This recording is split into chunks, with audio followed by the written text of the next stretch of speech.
নিজেকে এক বিন্দু পরিবর্তন করতে নেই। নিজেকে নিজের মতো করেই রাখা ভালো। তাতে অনেকটা সুখ শান্তি মিশে থাকে। ঠিক তেমনি টাকা পয়সা না থাকলে লোক দেখানো করতে নেই, বরঞ্চ নিজের যদি একটা ছেঁড়া জামাও থাকে সেটা পরে লোকের সামনে আসাও কিন্তু দোষের নয়, বরঞ্চ ওই ছেঁড়া জামার উপর চকচকে কিছু লাগিয়ে ঘুরে বেড়ানোটাও কিন্তু ভালো নয়। এই কথাটা বলার কিন্তু একটাই কারণ, এই যে আমি আমার ভাঙাচোরা বাড়িঘর তোমাদের সাথে শেয়ার করছি, সেটা কিন্তু আমি কোনো পরিবর্তন করে তোমাদের দেখাই না। আমার যা আছে আমি তাই তোমাদের সাথে শেয়ার করি। ওই যে ভাঙা বাড়ি, ছেঁড়া কাঁথা, এইসব নিয়ে কিন্তু আমার সংসার। তো যাই হোক বন্ধুরা, এইসব নিয়ে আমি অনেকটাই হ্যাপি আছি। কারণ ওই যে বললাম, কাজে কর্মে নিজেকে এত ব্যস্ত করে নিয়েছি যে ওই যে অন্য কিছু ভাবার আমার সময়ই নেই। তো তাতে কিন্তু মনটা অনেক শান্ত থাকে। মনে হয় যেমন মনটাতে যেন একদম আলাদা একটা শান্তি অনুভব করি। দিক দিয়ে সকালের কাজকর্ম সেরে নিয়েছি। তারপর ভাবলাম যে বিছানার বালিশপত্রগুলোকে একটু রোদে দিয়ে দিই। কারণ কি, অনেক দিন হলো যে বিছানার বালিশপত্রগুলোকে রোদে দেওয়া হয় না। তো আজকে তাই জন্য কিন্তু আমি বালিশগুলোকে রোদে দিয়ে নিয়েছি। এবার এই যে চলে আসলাম আমার স্টোর রুমে। কারণ কি, আমি আমার বারান্দার মধ্যে যেসব জিনিসগুলো দরকার লাগে বা দরকার লাগে না সেই সমস্ত জিনিসগুলো কিন্তু এই বারান্দার এই সাইডেই রেখে দিই। তো যেহেতু এই সাইডে রেখে দিই, সেহেতু কিন্তু আমি এই জায়গাটারে এই স্টোর রুমই বলে থাকি। কারণ কি, আমাদের গ্রামের মানুষরা আলাদা করে কোনো স্টোর রুম বানায় না।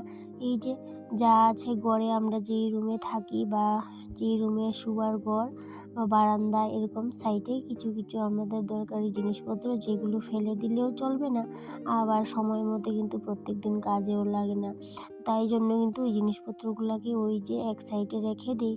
তো ওই যে স্টোর রুম নেই, আর এই বারান্দাতে কিন্তু আমি আমার সব জিনিসপত্রগুলো রেখে দিই। এই যে পার্সেল আসলে পার্সেলের প্যাকেট, তো ওইগুলো কিন্তু ফেলা হয় না, সাথে সাথে রেখে দেওয়া হয়। কারণ কি, অনেক সময় অনেক কাজে কিন্তু লেগে যায়, তো সেই জন্য কিন্তু এগুলাকে ফেলে দেওয়া হয় না।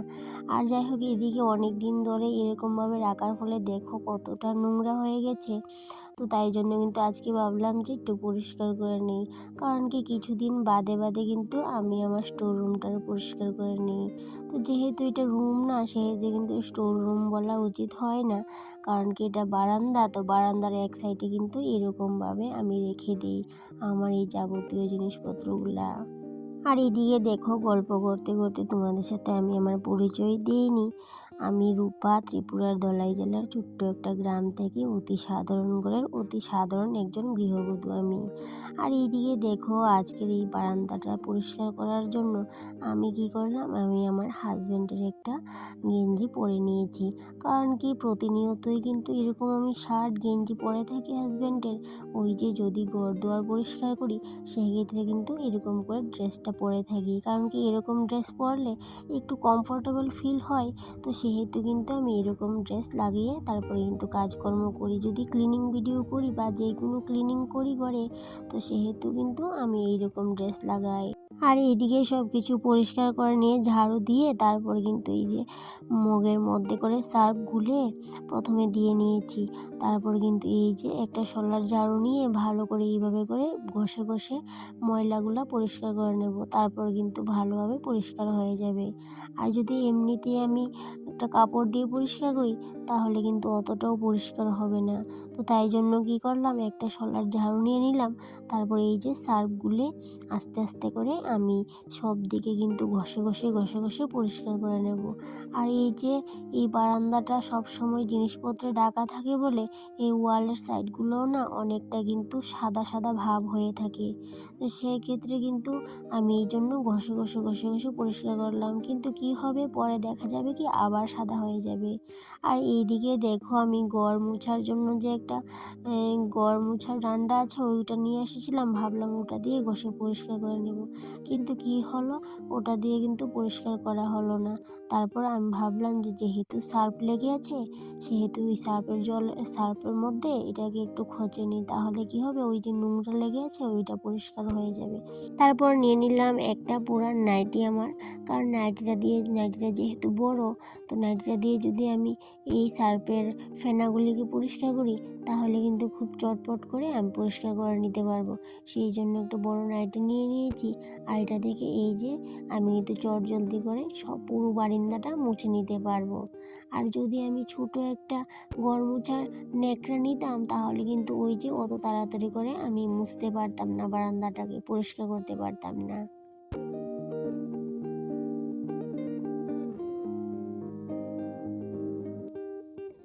আর এইদিকে বারান্দাটাও কিন্তু শুকনো হয়ে গেছে। আর এইদিকে আমি ভাবলাম যে সোফাগুলোকে আবার এই সাইডে করে রাখবো, আর পিছনে একটু জায়গা রাখবো, কারণ কি ওই যে স্টোর রুম তো আমার নেই এক্সট্রা, সেই জন্য ওই জিনিসপত্রগুলো তো রাখতেই হবে। তো আমি ঝেড়ে মুছে এই জিনিসগুলোকে আমি গুছিয়ে গেছি কিছু এই সোফার পেছনে রেখে দেবো। আর বাদ বাকি জিনিসগুলো যেগুলো দরকার সেগুলো রাখবো, আর যেগুলো দরকার নাই সেগুলো কিন্তু ফেলে দেবো। আর এদিকে এই যে অনেকগুলা বেডশিট, যেগুলো দিয়ে প্রত্যেক রবিবারে ড্রয়িং স্টুডেন্ট আসে আমাদের বাড়ি, তো এইগুলোতে বসে আর্ট করে। তো যেহেতু আর্ট করে সেহেতু আমি বেডশিটগুলোকে ভাঁজ করে এইভাবে বালতিটার উপরে রেখে দেবো। আর এই বালতিটার মধ্যে কিন্তু কিছু পুরানো কাপড় চোপড় আছে, তো সেইগুলো বালতিতেই ছিল। আর এইদিকে বালতির উপরে বেডশিটগুলোকে রেখে আমি এই যে সুপার পিছনে রেখে দিলাম, কারণ কি যেগুলো দরকারি জিনিস সেগুলো রেখে বাদ বাকি জিনিসগুলো কিন্তু আমি ফেলে দিয়েছি। তো এইভাবেই কিন্তু গ্রামের মানুষের স্টোর রুম করে, কারণ কি তাদের কিন্তু আর আলাদা করে স্টোর রুম করা হয়ে ওঠে না। তো এইভাবে করে কিন্তু এই যে পুরনো জিনিসপত্রগুলোকে রেখে দেয় ঘরের সাইডে বা আশেপাশে বা বারান্দাতে। তো আমিও কিন্তু ঠিক এরকমভাবেই রেখেছি। আর এই দিয়ে দেখো গোছানোর পর কেমন হয়েছে। ভালো লাগলে অবশ্যই লাইক কমেন্ট শেয়ার করে পাশে থেকো।